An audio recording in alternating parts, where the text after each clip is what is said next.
which is a pharmaceutical company that was established over 130 years ago. That's relatively old for the U.S., United States, but I know relatively young compared to the history of a country such as India.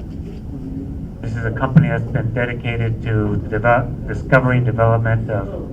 innovative drugs to meet unmet health needs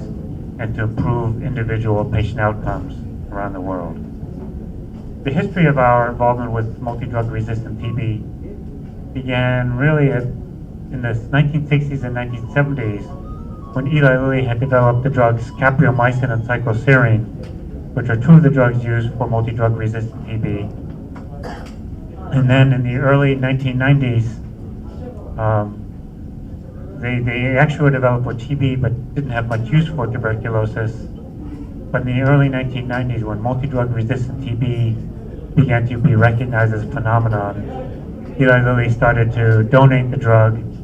and sell it at concessionary prices, and this was the beginning of our MDR-TB partnership,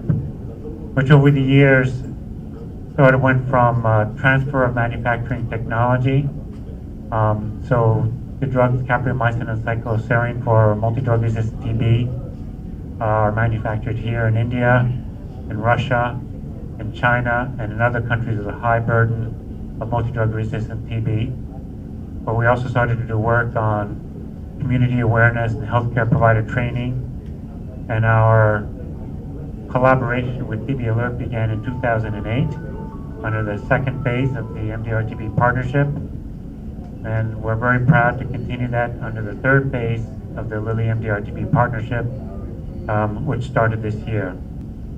The third phase of our involvement in MDR-TB is marked by the development of an operational framework called Research Report Advocacy. You all heard about the importance of the engagement with the government and with media, and this is really very important so that the work that's carried out in this and other projects can be scaled up and replicated, because we all recognize,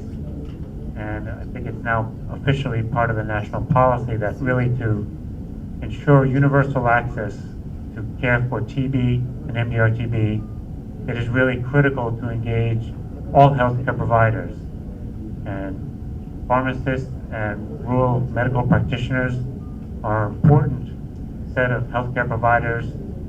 whose collaboration is essential if India is to reach its goals of universal access for treatment and care for TB and MDR-TB.